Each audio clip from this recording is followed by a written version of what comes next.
वैसे जीव जो बिना सूक्ष्मदर्शी के दिखाई नहीं देते हैं सूक्ष्म जीव कहलाते हैं। सूक्ष्म जीव इतने छोटे होते हैं कि उन्हें नंगी आंखों से नहीं देखा जा सकता है। जैसे जीवाणु, विषाणु, कवक आदि सूक्ष्म जीव सभी परिस्थितियों में जीवित रह सकते हैं, जैसे बहुत अधिक तथा बहुत कम तापमान दोनों में।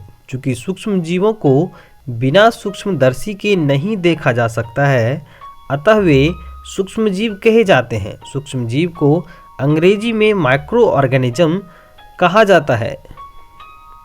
ये सूक्ष्म जीव कहाँ रहते हैं? सूक्ष्म जीव हर जगह रह सकते हैं तथा सभी प्रकार की परिस्थितियों में जीवित रह सकते हैं। ये तपते रेगिस्तानों से लेकर समुद्र की गहराइयों तथा बर्फ में भी रह सकते हैं। सूक्ष्म जीव मनुष्य सहित सभी जंतुओं के शरीर के अंदर भी पाए जाते हैं। कुछ सूक्ष्म जीव स्वतंत्र रूप से तथा कुछ सूक्ष्म जीव दूसरे पर आश्रित रहते हैं। दूसरे पर आश्रित रहने वाले सूक्ष्म जीवों को परजीवी कहते हैं। कवक जैसे सूक्ष्म जीव दूसरे पर आश्रित रहते हैं, जबकि अमीबा जैसा सूक्ष्म जीव अकेले पाए जाते हैं। सूक्ष्म जीवों का हमारे जीवन में बहुत ही अधिक महत्व है।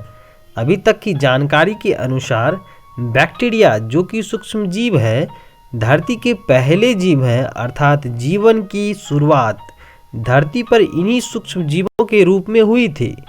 कुछ सूक्ष्म जीव हमारे लिए काफ़ी लाभदायक हैं, अर्थात हमारे मित्र हैं, जबकि कुछ सूक्ष्म जीव हमारे लिए शत्रु हैं, अर्थात हानिकारक हैं।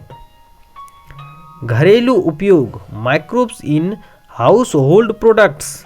दूध से दही का बनना।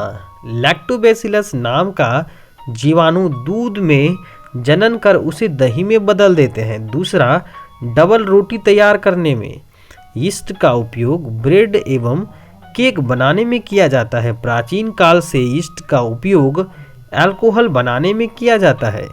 यीस्ट डालने से फलों के रस, ब्रेड तथा केक बनाने के लिए गूथा गया मैदा में क्यूवन यानी फर्मेंटेशन होता है।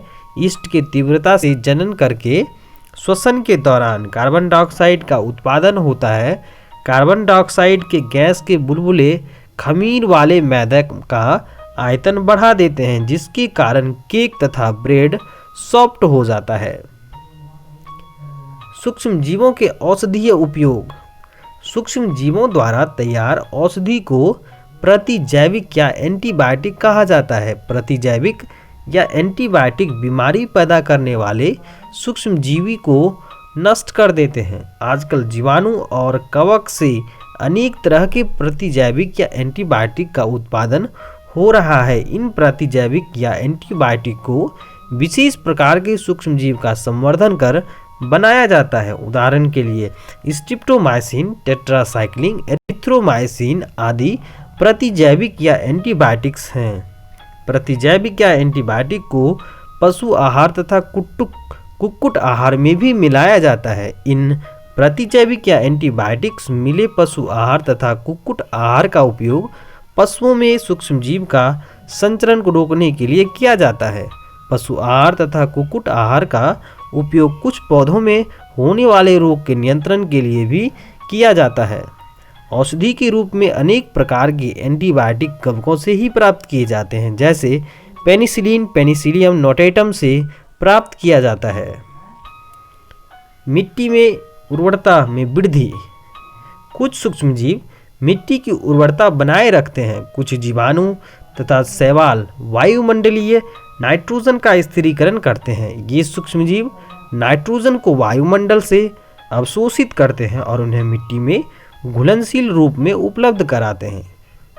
पौधे मिट्टी के इस नाइट्रोजन का अवशोषण कर पोषक तत्वों का संश्लेषण करते हैं। इस तरह मिट्टी में नाइट्रोजन का संवर्धन होता है तथा मिट्टी की उर्वरता में वृद्धि होती है। सूक्ष्म जीवी द्वारा मिट्टी में नाइट्रोजन उपलब्ध कराने की इस प्रक्रिया को जैविक नाइट्रोजन स्थिरीकरण तथा इन सूक्ष्म जीवों को जैविक नाइट्रोजन स्थिरीकारक कहते हैं। उदाहरण के तौर पर एजेटोबैक्टर यानी एजोस्पाइरलियम जो कि फ्री लिविंग बैक्टीरिया हैं और राइजोबियम जो है वो सिम्बायोटिक बैक्टीरिया हैं। कवक यानी माइकोराइजा, नील हरित शैवाल के अंतर्गत नॉस्टॉक, एनाबीना एंड ऑसिलेटेरिया आते हैं। पर्यावरण का शुद्धिकरण।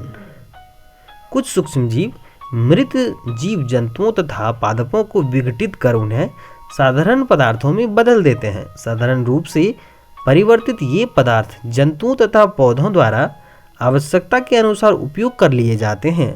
सूक्ष्मजीवी चूँकि प्राकृतिक रूप से अवघटनकारी यानी नेचुरल डिकम्पोजर्स होते हैं, यही कारण है कि मृत जीव तथा पौधे धीरे धीरे कुछ समय के बाद मिट्टी में विलुप्त हो जाते हैं। इन मृत जीवों के विलुप्त होने से पर्यावरण शुद्ध हो जाता है। अतः सूक्ष्मजीव पर्यावरण को शुद्ध कर हमारी सहायता करते हैं।